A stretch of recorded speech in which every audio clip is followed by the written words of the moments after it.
book haul. I went to 2 different libraries recently. Actually, I went to a third library today for a writer's group, and I didn't check out any books at that library. Thank goodness, because I have plenty now. But it's I don't have a library card for that system because it's out of my area. But it was really fun to go to the writers group. I had a blast there. I really got along with the people that I met, so I'm really excited.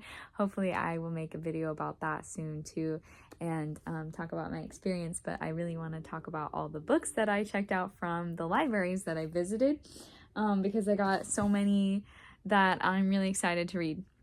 And I guess I'm just gonna go through them as I have them. I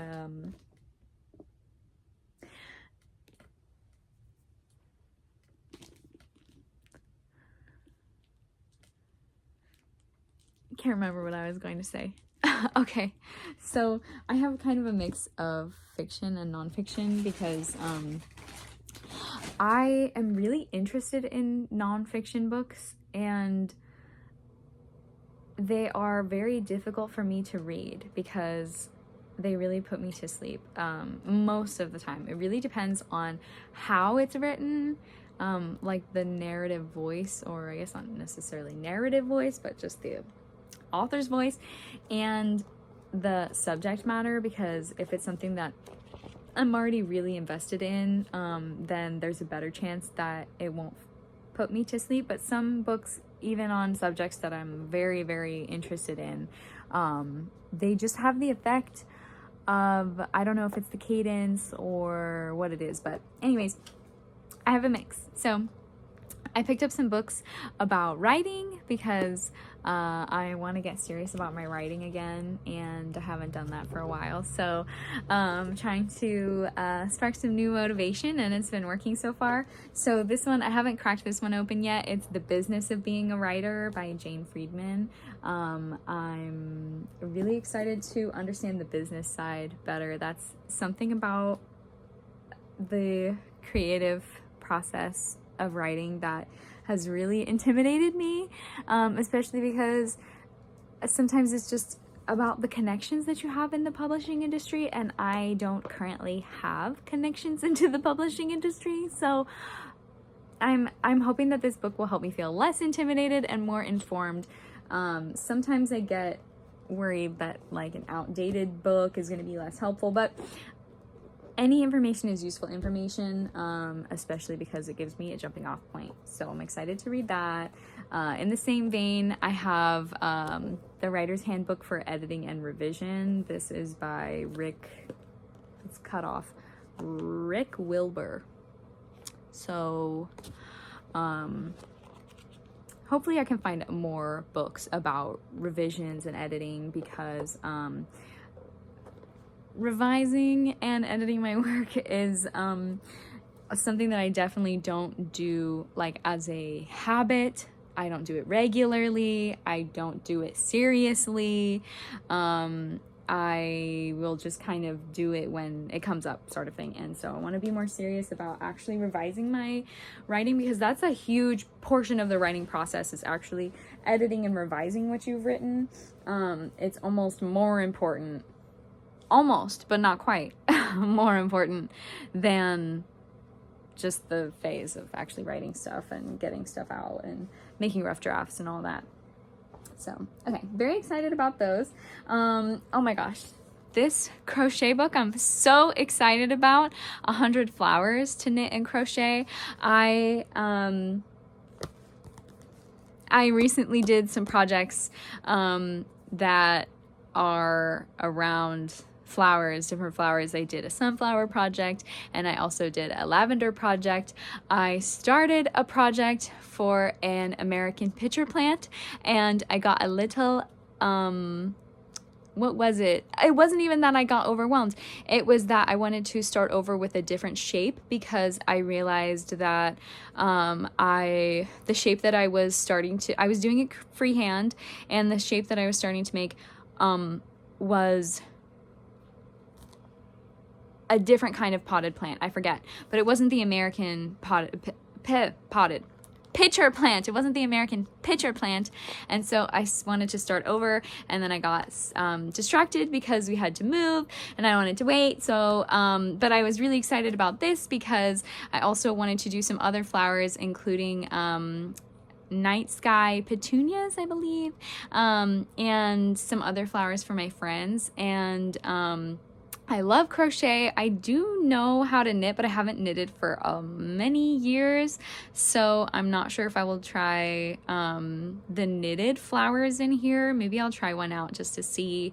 I still have my knitted needles and all that, so I could give it a shot and see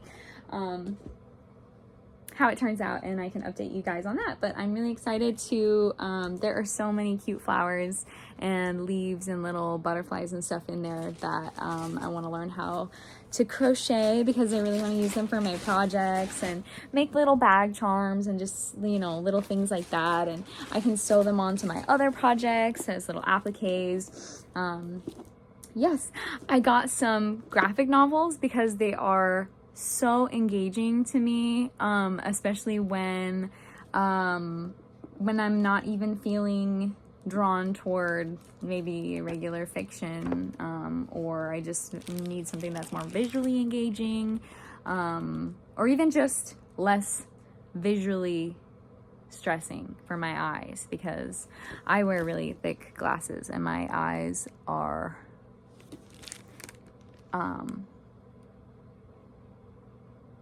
not the most accurate seers. I grabbed this because I was really interested. It says, it's called Guantanamo Voices, True Accounts from the World's Most Infamous Prison. I really like getting graphic novels that deal with really heavy and serious topics, because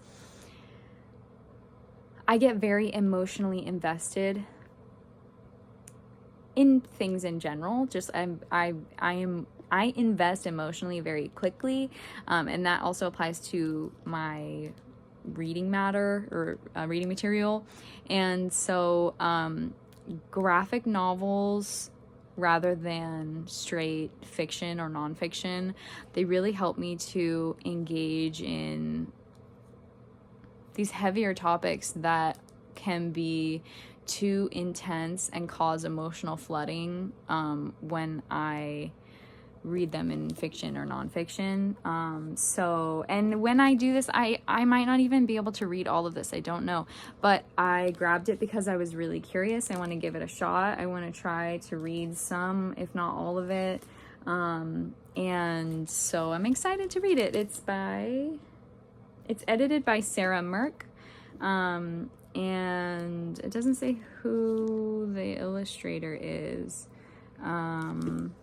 It says Omar El Akkad did the introduction, so I think there's multiple authors, and I'm not sure if there's also multiple illustrators. Oh yeah, it looks like they're in different styles. Okay, that's really cool. Let's see, there's like this style, and then there's this style, and then let's see another one. This, and yeah, so really cool to see the collections of short stories too, especially like in graphic novels. There was another one, a similar kind of style that showed, it showcased graphic novel or kind of comics from different voices of people who were describing their journey immigrating into the US, and they were like teens. So I really like that style where there's a collection of short stories from people who are experiencing something similar, or experienced, you know, stuff in the same place.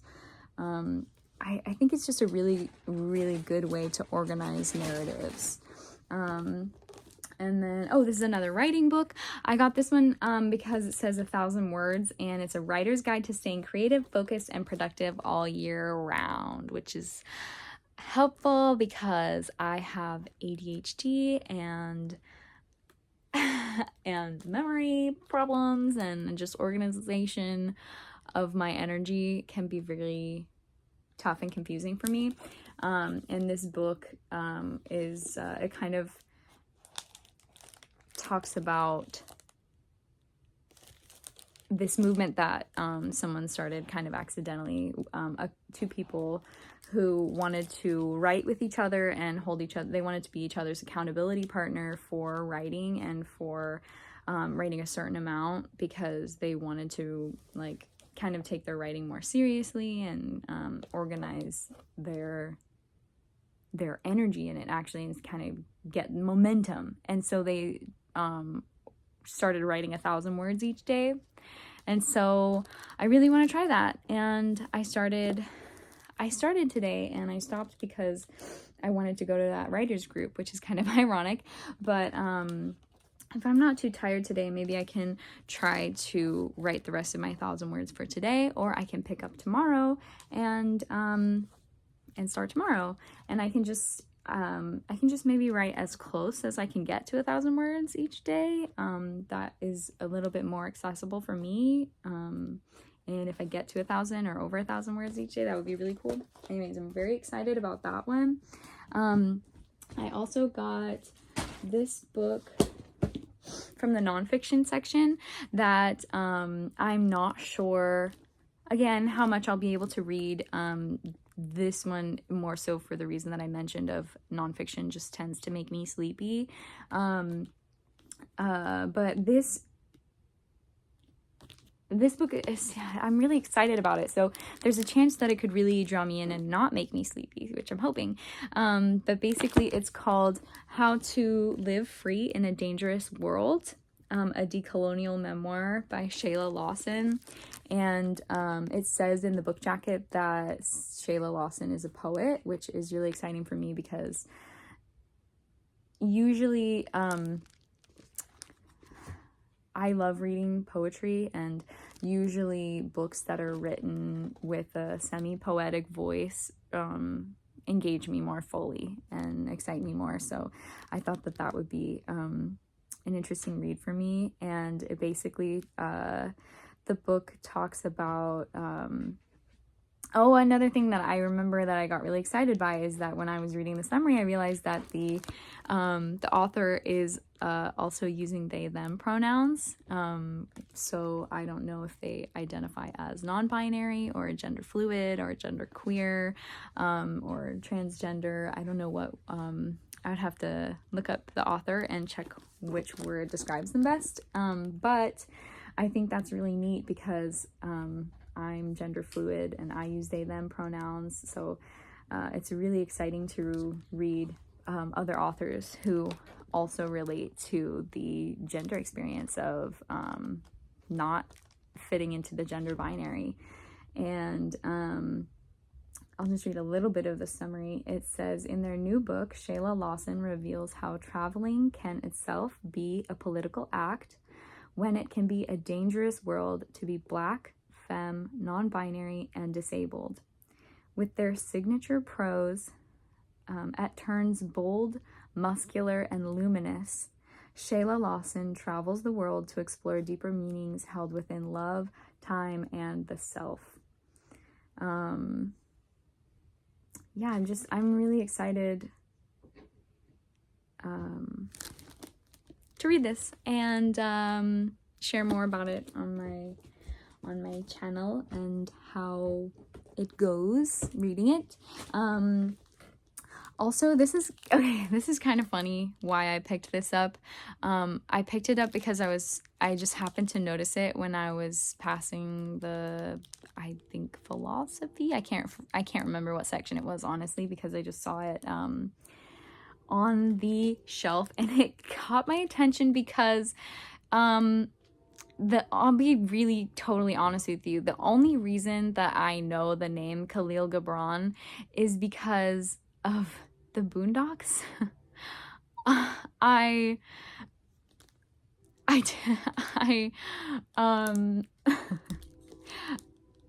really like that show. It's an anime, The Boondocks. The main character quotes Khalil Gibran probably in multiple episodes, but definitely, I don't know which one. I just remember one of them, he quoted Khalil Gibran in this quote that I thought was like very touching and profound and thought-provoking, and I was like, wow, I really should learn about Khalil Gibran and like look up who that was and what else did he say, and do I resonate with it, you know. And I never really did. I never did, but I saw this on the shelf and I saw that it was Khalil Gibran, and so I grabbed it and I did start reading it a little bit, and I'm curious about it. I'll put it that way, but I'm really excited to talk about it. Oh, and what I was super excited to see is that when I opened the book, it still has the slip with all of the due dates. And check it out. The oldest one that I could find on this slip, I'll show the whole thing. The oldest one that I could find up at the top, it says 1984. Isn't that so cool? Yeah, I feel like this slip right here is like a little historical document. I don't know, that's just so cool that they have the stamps of the due dates still going back to the 80s. You see 84, 87, 1990, 93, 99, 2000, 2003, 2006, 2011, 2012. I don't know. I think that's so cool. I love when these slips are still in here. I remember when my library system used to use these slips still in the library at my old middle school and stuff, so they are nostalgic for me, but seeing one that goes back to 1984 is really cool. Anyways, I'm excited for that book. And I also got this, another nonfiction book about writing and about literature. It's called Black Love Matters, and it's real talk on romance, being seen, and happily ever afters, by, let's see, it's edited by Jessica P. Pride. And it's an incisive intersectional essay anthology that celebrates and examines romance and romantic media through the lens of Black readers, writers, and cultural commentators. Edited by Book Riot contributor and librarian Jessica Pride. I really like anthologies of essays or short stories, but from multiple different perspectives. I think it really helps my ADHD because of the change in style and author voice and just perspective in general. You can feel, slightly different biases and stuff like that. I think that because the author literally is different, but the pieces on the same topic are kind of a continuation of the same concept, or has some kind of thread of continuity. I think that really helps me to be able to focus but still stay engaged. So I really gravitate towards anthologies. And then that's only the books that I got from one library. From the other library, I got even more. And I grabbed them pretty quickly because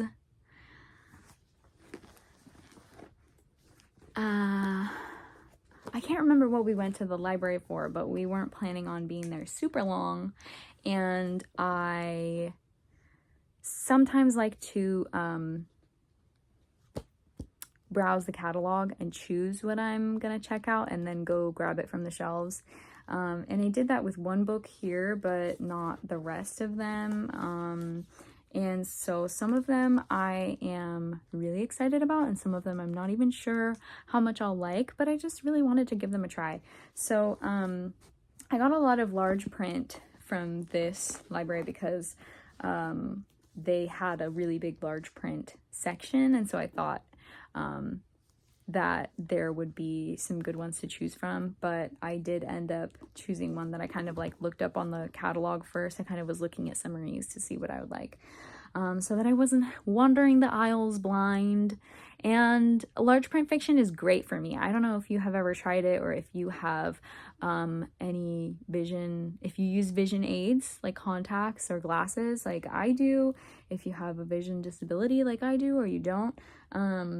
Large print fiction is so great for somebody with eyesight like mine, because regular print is just kind of hard to read. It really is straining on your eyes after a while. So I picked up this from the new shelf. It's called The Catch by Ursa Daly Ward. I hope I'm pronouncing that right. And it's a fiction book. It says, the inaugural novel in the well-read Black Girl Books series. The Catch is a darkly whimsical tale of women daring to live and create with impunity. Oh yeah, it's this one was about these two twin sisters whose mother vanished into the Thames River. I think it's pronounced like that, Thames. And they were adopted into different families, and they are not completely estranged, but they don't really talk. And one of them sees a woman who looks exactly like their mother on the streets of London, but she seems like their mother if she had never had children. And so they are,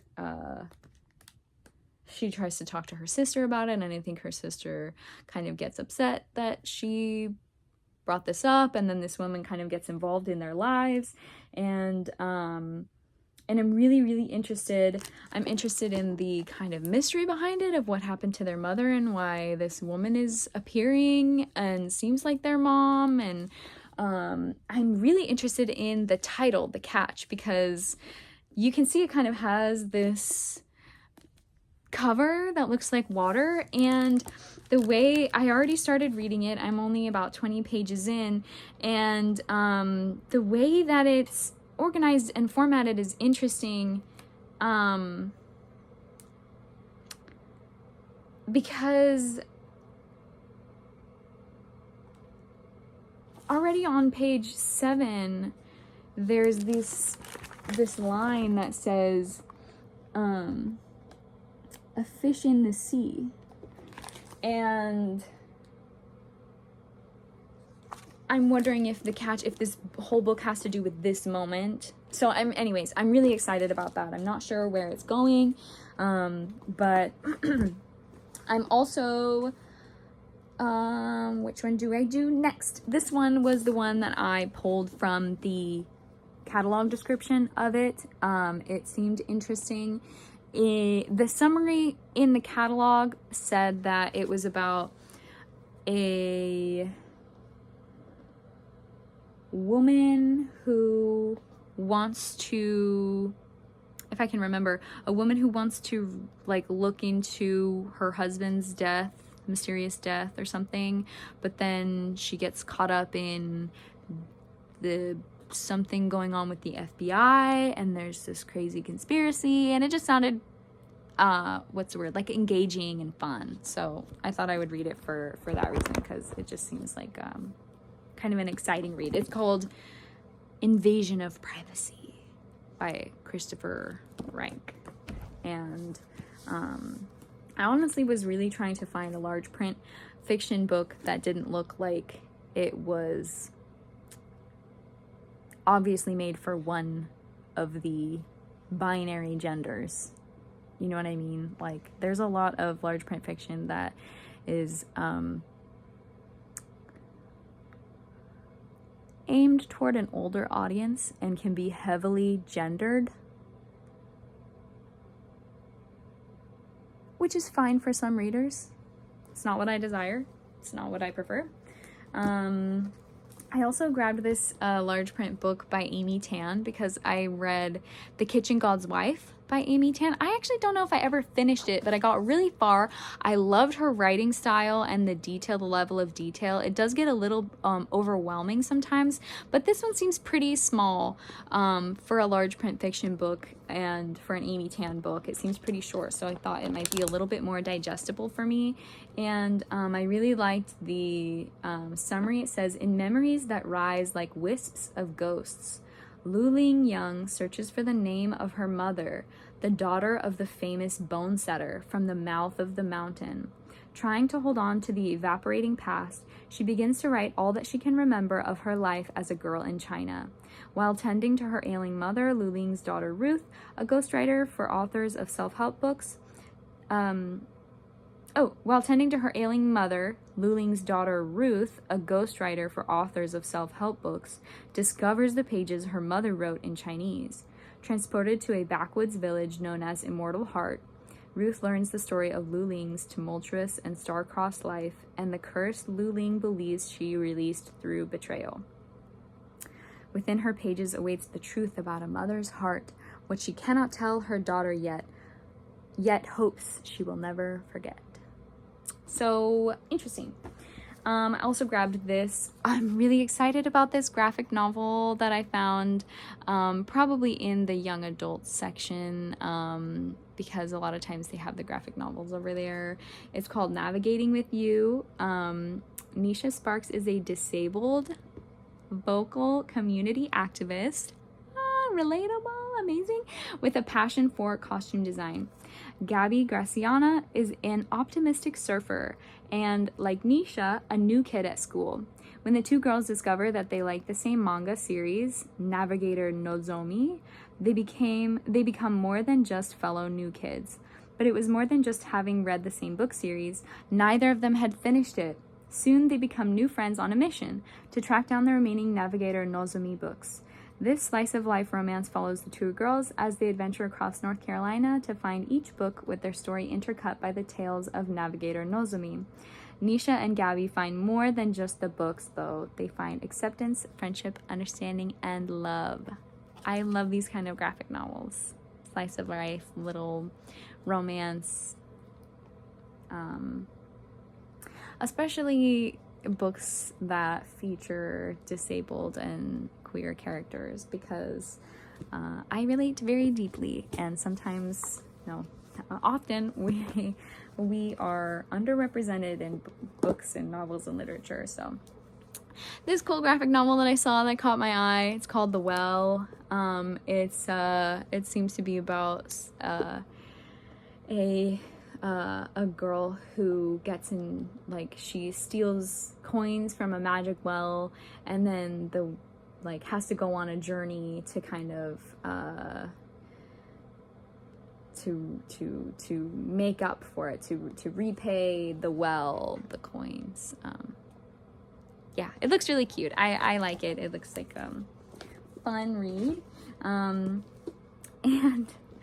I don't know how many of you would recognize this if you know about the anime called Nana. I don't know if the manga came first or the anime. I don't know much about Nana. I just know that it's really popular among goths and lesbians. I don't know if there's actual lesbian romance in the storyline or if it's just popular with lesbians because they want the characters to date each other. It's kind of hinted at a romance. I'm not sure, but I do really like the art style. I tried to watch the anime once and I don't remember why I didn't stay engaged, but I really like reading manga, and sometimes I get more engaged with manga than I do in anime. Like with Fruits Basket, I read that whole manga, love it. I actually have a copy of every volume of the manga. Most of them are, no, they're all secondhand and used books, but I never finished the anime. Even the new one that came out, I never finished it. I liked it. I watched some of it. I don't know. I kind of gravitate towards manga more, I guess. So I'm excited. I just grabbed the first volume to see if it would grab me in. And then This I grabbed off the shelf when I was getting the Invasion of Privacy. When I was looking for this on the shelf, I saw this and I just grabbed it in case in case it was gonna be a fun read. The Revenge of the Radioactive Lady. It's about a 77-year-old who is planning a murder because she, where is it?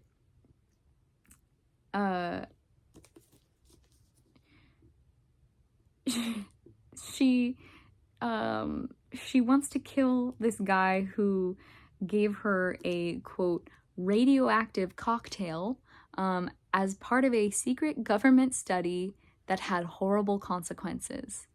It says she's been plotting her revenge for 50 years.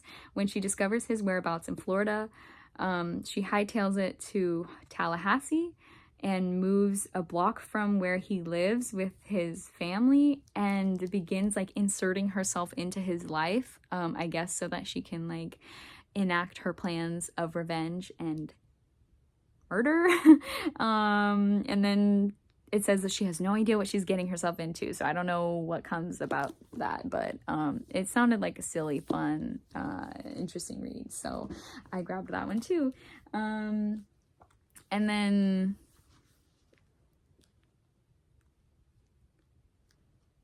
I'm like embarrassed to admit it because it's kind of part of like cringe culture, which is to say that it's looked down on, especially as a special interest, because honestly, because of ableism and a lot of special interests that autistic people jump into, especially if kids also find it a fun special interest. It gets shit on. It gets shit on, and it's not even fair. Anyways, yeah, I have a lot of really great books, and I'm so excited to read them and review them and talk about them on my channel, and I hope that you are excited to hear about them. And if you grabbed any new books lately, especially from the library, but just in general, tell me in the comments what you're reading, what you're excited about, what you want to read, what's on your to be read. I don't know, anything about the books that you are thinking about or on your mind or anything like that. So that I can hear about it. And go to your library. When I was walking out of both of these libraries, I felt like I just bought a bunch of like new toys from the store, and I felt so excited, and I didn't have to spend any money, which is wonderful because we are in a period of economic boycotting, and instead of spending your money consuming and giving your money back to these horrible business owners and corporations, etc., etc., just go to the freaking library. Do it for free. Get free internet. Hang out there. And then walk out with your arms full of stuff that's like totally brand new to you that you can be excited about. Anyways, yeah, thanks for watching, and let me know what you're reading.